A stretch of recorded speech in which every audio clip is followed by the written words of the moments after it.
Pleasure Island, Pinocchio joined all those rowdy boys in wrecking furniture, throwing mud balls and playing pool. Jiminy knew this place wasn't good, so he tried to talk Pinocchio into leaving. Look at him! How did he ever expect to be a real boy? But all Pinocchio could say was that you only live once. So Jiminy left him there to make a fool of himself. As he headed for the boat dock, Jiminy noticed some sinister men herding frightened little donkeys into crates. The strange part was that the donkeys were wearing boys' clothing, and some were crying for their mothers. Then it hit him. These were bad boys who had turned into donkeys. He had to get Pinocchio off Pleasure Island, and fast. He dashed back to the pool room, shouting at Pinocchio to get out of there, because the boys had all turned into donkeys. But he was too late. Pinocchio had already sprouted donkey's ears and a tail. Oh, what could he do now? Jiminy had to help him. They had to get away from there before Pinocchio got any worse. So with Pinocchio following Jiminy, they ran to the water's edge, dived into the sea, and swam for the mainland. Pinocchio pulled himself from the water, still wearing ears and a tail, but he was glad he had escaped Pleasure Island.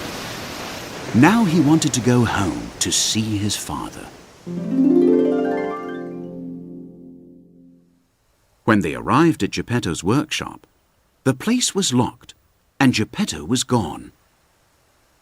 Just then, a magic dove flew by and dropped a note. Jiminy read the note. It was about Pinocchio's father. It said that he had gone looking for Pinocchio, but had been swallowed by a whale named Monstro. Poor Pinocchio thought his father was done for, but Jiminy read on. He was alive. It said he was living inside the whale at the bottom of the sea. Pinocchio squared his shoulders. He had to find his father and rescue him, even if the whale was dangerous and could swallow whole ships. And with that, Pinocchio ran to a high cliff over the ocean. He tied a rock to his tail and jumped into the water. The rock took Pinocchio to the ocean floor, where he began his search for his father.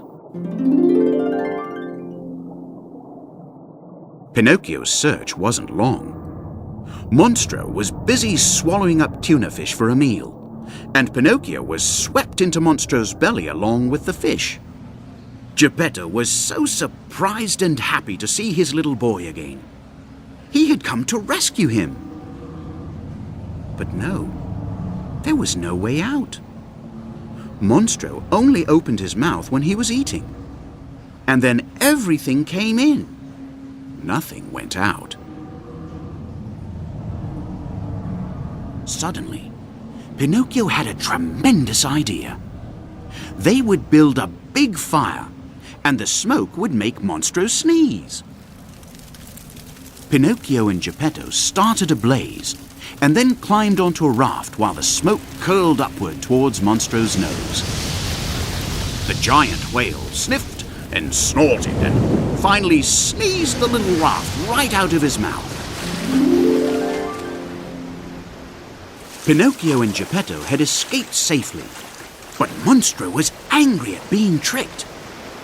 He raced toward the tiny raft with a terrifying look in his eyes. Geppetto and Pinocchio paddled for their lives.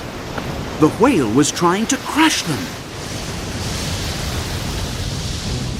Monstro dived underwater and then came up fiercely underneath the raft.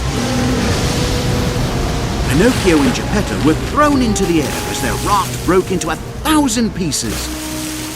Geppetto floundered helplessly as he watched the furious whale turn about, ready for another pass. Pinocchio urged his father to hurry, but Geppetto was too tired to swim anymore. He couldn't make it. Pinocchio should save himself. But Pinocchio wouldn't leave his father, and he grabbed Geppetto's shirt and swam bravely for shore. Just as Monstro dived at them, Pinocchio pulled Geppetto to safety behind some rocks. Geppetto woke to find himself on shore, out of danger. But poor Pinocchio was lying deathly still in the pounding surf.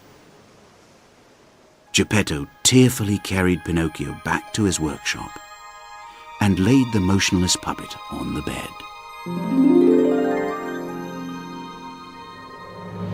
Suddenly, they heard the Blue Fairy's voice. Pinocchio had proven himself to be brave, truthful, and unselfish, and using her magic, she woke him up. Pinocchio sat up to find himself changed into a real boy. Bursting with joy, he and Geppetto danced about the workshop. And so this is how Jiminy Cricket saw a wish come true.